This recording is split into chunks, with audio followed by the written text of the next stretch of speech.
Yuk bersama netizen yang budiman, gimana kabar pohon pisang di kebun? Aman kan? Atau udah rata gara-gara salam dari Binjai? Hehe, sabar ya. By the way, film yang akan menceritakan kali ini berjudul Babylon AD yang rilis tahun 2008, di mana bercerita tentang aksi seorang tentara bayaran yang diberi tugas oleh seorang bos mafia untuk mengawal seorang wanita. Apakah tugasnya dapat berjalan dengan baik? Yuk, tanpa berlama-lama lagi, langsung aja kita let's go ke filmnya.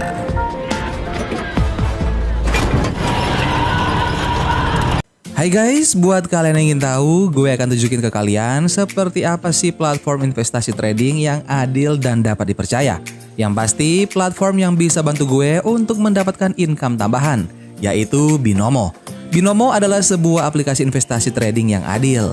Nah, caranya itu kita harus pelajari atau analisa arah grafik dan melihat apakah grafiknya akan naik atau turun. Di sini aku akan mulai invest 1.400.000 dan aku pilih naik. Kita tinggal tunggu saja sampai selesai.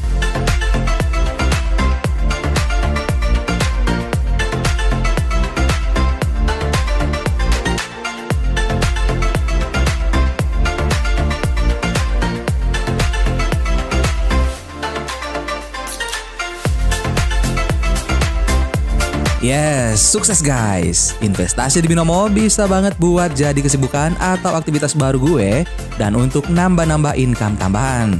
Kamu bisa mulai dengan modal 140.000 dan kamu bisa berpotensi mendapatkan income tambahan. Dan sekarang aku mau kasih lihat ke kalian sejarah penarikan uangnya. Kalian pilih garis 3 di kiri kanan atas ini dan klik saldo. Untuk kamu yang mau investasi di Binomo harus berumur 18 tahun ke atas ya guys. Dan ingat, yang namanya investasi emang ada resikonya ya guys. Jadi modal kalian bisa beresiko. Binomo menjadikan trading yang adil untuk semua. Pastikan kalian cek terus update terbaru dari agen rahasia Binomo yang akan memastikan kalian akan mendapatkan pelatihan dan pemahaman trading. Infonya di link di bawah ya. Khusus buat kalian guys, aku ada kode promo nih, yaitu LL101 untuk mendapatkan bonus deposit di akun kamu. Jadi tunggu apa lagi? Yuk langsung download aplikasi Binomo atau klik link yang ada di deskripsi box di bawah ya. Binomo, trading yang adil untuk semua orang.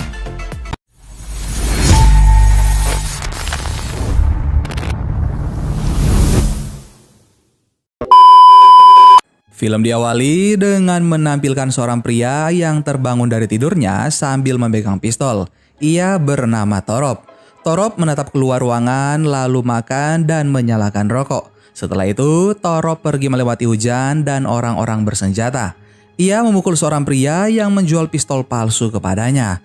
Torop meminta balik duitnya lalu mengambil paksa dari kantong penjual tersebut. Uang itu ia gunakan untuk membeli kelinci lalu kembali ke ruangannya untuk memasak kelinci tersebut. Torop memasak sambil mendengar berita tentang peperangan di Kazakhstan. Setelah masakannya selesai, ia mematikan televisi lalu berdoa sebentar. Ketika baru satu suapan, Torop merasa ada yang datang lalu melindungi diri karena ledakan. Torop mendengar suara musuhnya yang bernama Carl. Ia kemudian memukul balik Carl lalu bertanya siapa yang menyuruhnya untuk datang. Carl pun memberitahukannya bahwa Gorski lah yang menyuruhnya. Torop yang sudah dendam pada Carl kemudian menembaknya. Para anak buah Gorski lainnya tak berani melawan Torop sehingga mereka hanya bisa mengawasi dan membawa Torop untuk menghadap Gorski.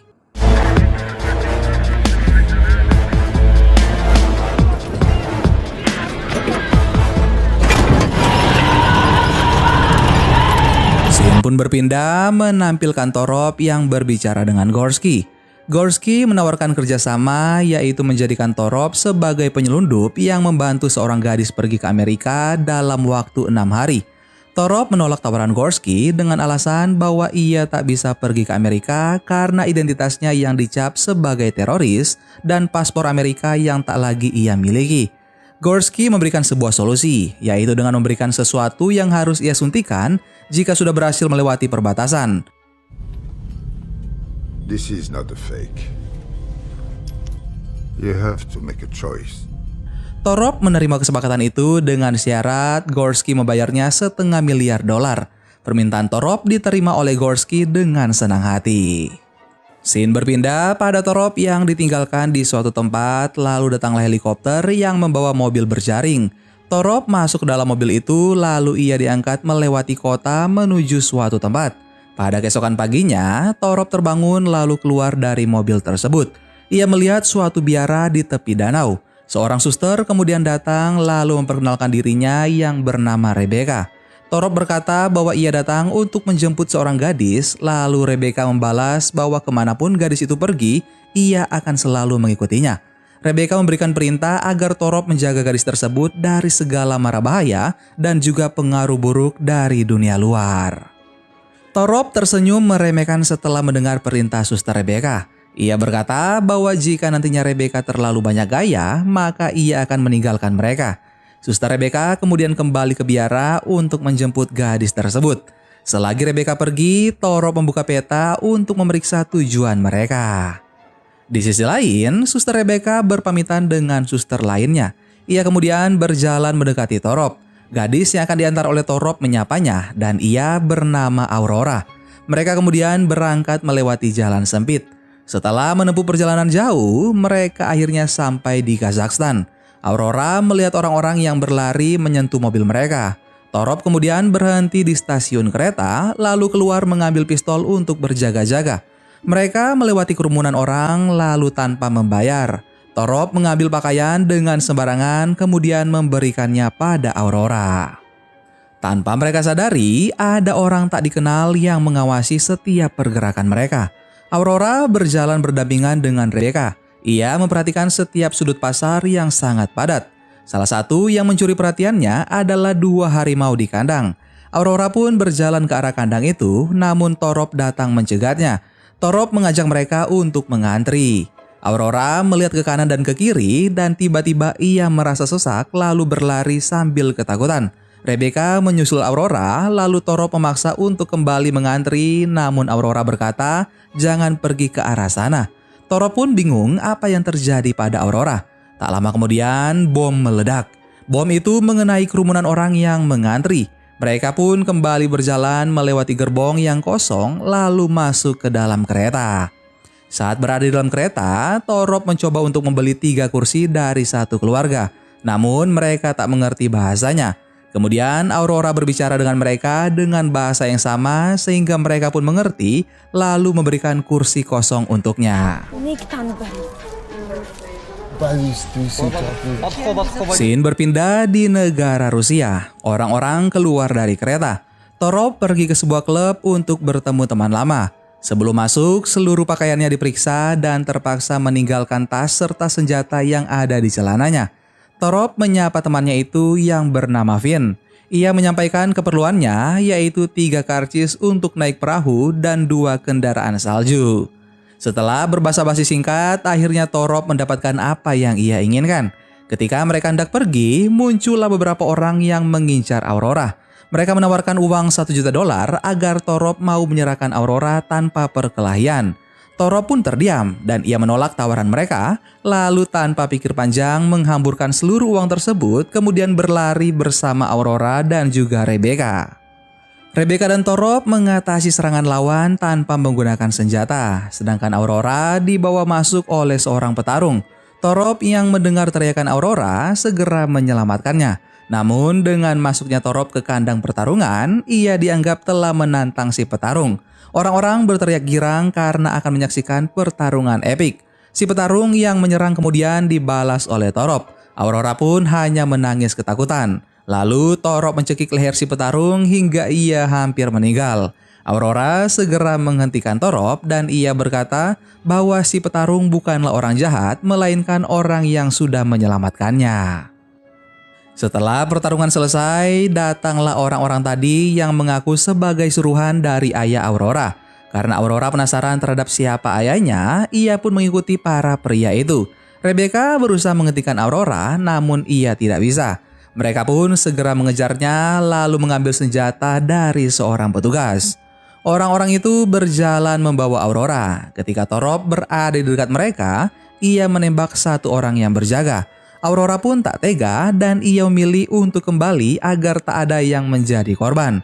Seseorang berkata bahwa mereka semua siap mati demi Aurora. Namun Aurora tetap berjalan mendekati Torop. Orang-orang itu kemudian pergi, lalu Aurora berdebat dengan Torop. Ia menyalahkan Torop karena sudah bertindak jahat. Karena merasa Aurora sudah kelewatan, Rebecca pun menamparnya lalu memeluknya. Scene kemudian berpindah menampilkan orang-orang yang berjalan di atas es. Ketika seorang pria meniup peluit, mereka pun berhenti. Sebuah kapal selam kemudian muncul ke permukaan. Orang-orang berlarian menaiki kapal tersebut secepat mungkin agar keberadaan mereka tak terdeteksi oleh satelit. Hanya dalam beberapa menit, kapal itu kembali tenggelam. Aurora melihat orang-orang yang tertinggal lalu ditembak. Ia berteriak sambil dipaksa masuk ke dalam. Aurora tiba-tiba bersikap agresif. Ia mengambil alih kontrol kapal agar bisa kembali naik. Torop yang berusaha menenangkannya pun menjadi gagal. Aurora memberontak sambil berkata bahwa dirinya bisa merasakan kesakitan orang-orang yang tenggelam. Beberapa lama kemudian, Aurora pun pingsan. Rebecca menangis melihatnya. Scene berpindah pada Rebecca yang menceritakan asal-usul Aurora pada Torop. Ayah Aurora sudah meninggal, sedangkan ibunya menghilang tak tahu di mana. Saat itu, Rebecca bekerja di panti asuhan. Di sanalah ia bertemu dengan Aurora. Rebecca mengurus Aurora seperti anaknya sendiri. Pada awalnya, semua baik-baik saja hingga 3 bulan yang lalu, seorang dokter datang memberikan pil. Sejak saat itu, Aurora berubah menjadi tak terkendali. Torop merasa ada yang janggal. Pertanyaan yang melekat di pikirannya adalah bagaimana bisa Aurora mengoperasikan kapal selam Rusia yang sudah berumur 30 tahun. Rebecca kemudian berkata bahwa Aurora selalu tahu sesuatu yang tak pernah ia pelajari sebelumnya. Bahkan saat masih berumur 2 tahun, Aurora mampu menguasai 19 bahasa berbeda. Torop bertanya siapa saja yang mengetahui hal tersebut. Rebecca menjawab bahwa hanya dokter yang tahu. Dokter itu berkata bahwa Aurora akan mendapatkan pertolongan medis terbaik di Amerika.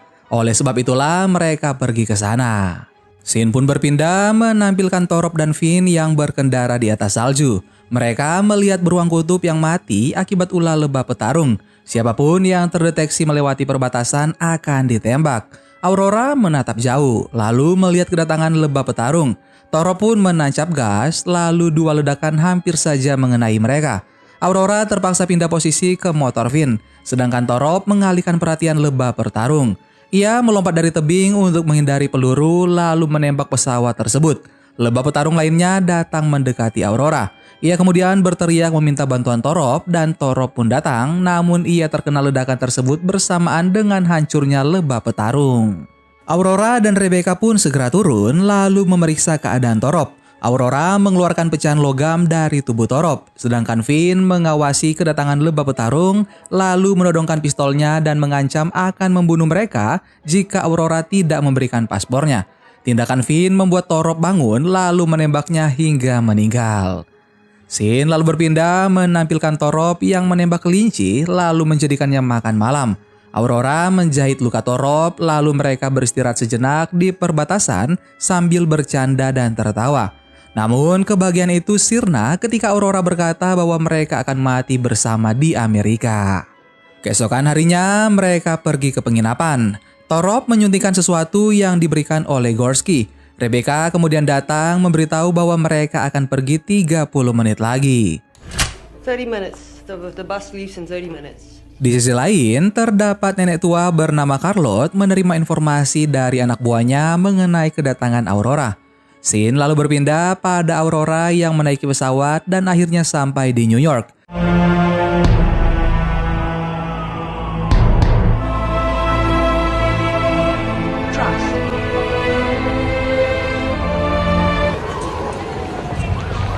Saat berada di kamar hotel, Aurora memperhatikan layar lebar dan ia menjatuhkan gelas hingga pecah karena berita tentang hancurnya biara tempatnya tinggal. Rebecca segera mengganti channel televisi lalu membawa Aurora untuk menenangkan diri. Torop kemudian menghubungi Gorski untuk menanyakan kejadian di biara. Gorski tak banyak bicara, ia hanya memberitahukan bahwa seorang dokter akan datang memeriksa Aurora dan setelah itu Torop akan bebas pulang. Satu hal yang tak diketahui Torop adalah suntikan yang ada di lehernya ternyata berisi alat pelacak.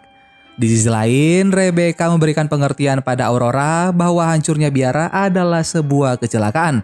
Namun Aurora tak menerima alasan itu karena menurutnya ledakan di biara sudah direncanakan setelah ia keluar dari sana. Rebecca keluar menemui Torop. Mereka melihat kedatangan anak buah Gorski yang akan menjemput Aurora.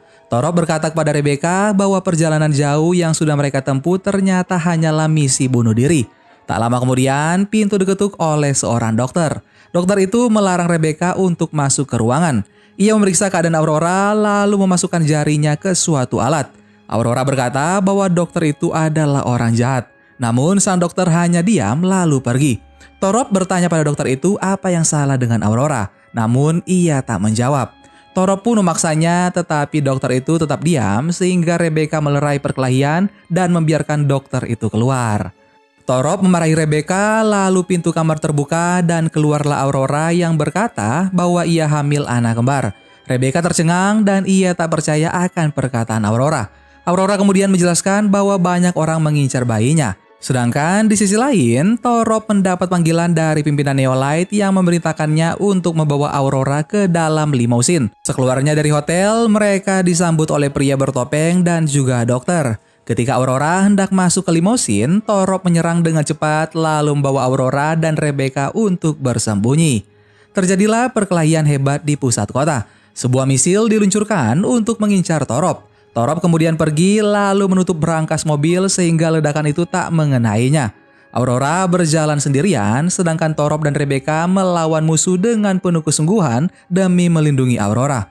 Pertempuran itu menyebabkan Rebecca tertembak. Torop menghampirinya dan karena Torop lengah, ia juga mendapat tembakan di tubuhnya. Torop masih harus bangkit untuk melindungi Aurora dari serangan musuh. Satu misil ditembakkan ke arah Torop, lalu Aurora menembaknya sambil berkata bahwa dirinya membutuhkan Torop dalam keadaan hidup. Torop kemudian tewas akibat ledakan misil tersebut. Scene berpindah pada Torop yang terbangun dari koma dalam kondisi tubuh yang berbeda. Pada kaki dan jari tangannya dipasang alat canggih. Ia dibawa oleh beberapa orang untuk bertemu dengan dokter yang mengaku sebagai ayah Aurora yang bernama Arthur. Arthur berkata bahwa sebenarnya Torop sudah meninggal, namun berkat kecanggihan teknologi, ia berhasil dihidupkan kembali. Arthur memberikan penjelasan kepada Torop mengenai Aurora. Beberapa tahun yang lalu, ia dikeluarkan dari profesi kedokteran karena mencoba menanam bayi manusia dengan kecerdasan buatan. Suatu organisasi bernama Neolite membayar Arthur untuk menciptakan manusia super dengan pengetahuan lengkap tentang dunia. Ketika Aurora sudah terlahir, Neolite menculiknya dan mengirimkan Gorski untuk membunuh Arthur. Namun, Arthur berhasil selamat berkat penemuannya sendiri. Torop kemudian mencengkram bau Arthur lalu bertanya apa yang ia inginkan darinya. Arthur berkata bahwa mereka membutuhkan Torop untuk menemukan Aurora yang hilang dengan memutar ulang memori di otaknya. Di sisi lain, para anggota inti Neolite berkumpul membahas hilangnya Aurora. Semakin hari, semakin banyak orang yang mengikuti agama mereka. Namun bagi Carlotte, itu semua belum cukup. Ia masih membutuhkan Aurora yang ia anggap sebagai trademark. Seorang pria memberitahukan bahwa mayat Torop hilang diambil orang. Carlotte pun bingung siapa yang ingin mencuri tubuh orang mati. Scene lalu berpindah pada Torop yang sudah dipasang alat canggih, lalu Arthur mulai mereka ulang pikirannya.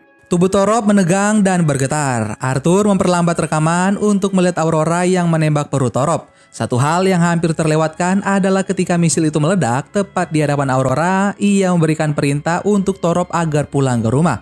Setelah selesai melakukan percobaan itu, Torop bertanya bagaimana bisa Aurora bertahan dari ledakan tersebut. Lalu Arthur menjawab bahwa Aurora memiliki kemampuan untuk bertahan hidup lebih hebat daripada apapun.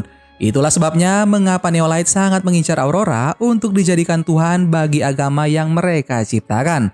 Arthur berkata bahwa hanya Torop satu-satunya harapan untuk menemukan Aurora. Ia menyuruh mereka pergi karena Neolites akan datang. Di sisi lain, Carlotte menghubungi Gorski dan ia menyampaikan kekecewaannya karena Gorski gagal membunuh Arthur. Namun Gorski tak percaya. Ia tetap meminta bayarannya. Ocehan Gorski terhenti ketika suatu ledakan besar membunuhnya. Scene pun berpindah menampilkan kedatangan Carlotte yang disambut oleh Arthur. Ia menanyakan di mana Aurora, namun Arthur tak menjawab. Carlotte pun marah dan ia berkata bahwa Aurora adalah miliknya. Lalu Arthur membalasnya dengan berkata bahwa Carlotte hanya mencari keuntungan untuk mendapatkan uang melalui Aurora dengan menciptakan agama palsu. Charlotte mengancam akan membunuh Arthur, namun Arthur tak melawan sehingga dengan mudah Charlotte menembaknya hingga ia tewas.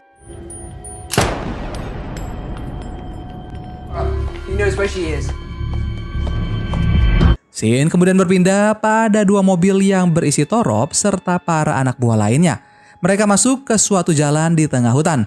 Lalu Torop masuk ke bangunan tua sendirian. Ia mendengar suara Aurora yang memanggilnya lalu mengelurkan tangan kemudian berkata dengan meminta Aurora agar memiliki sedikit kepercayaan untuknya. Aurora menerima uluran tangan Torop sambil tersenyum lalu pergi dari tempat itu. 6 bulan kemudian menampilkan Torop yang menunggu bangunnya Aurora. Tanpa disangka saat itulah Aurora terbangun. Para perawat kemudian datang. Torop duduk sambil memegang tangan Aurora. Setelah berhasil melahirkan anak kembarnya, Aurora menyerahkan anaknya itu kepada Torop. Setelah itu, ia pun meninggal. Dan film Babylon AD pun selesai. Gimana guys film kita kali ini? Silahkan kalian komen di bawah ya. Mungkin anak kembar dari Aurora akan menjadi Aurora baru selanjutnya. Terima kasih banyak buat kalian sudah nonton video ini sampai akhir. Sampai ketemu lagi bareng Mimin Guanteng di film-film seru selanjutnya dan lakukan apa yang harus kamu lakukan sampai kamu dapat melakukan apa yang ingin kamu lakukan. Dadah!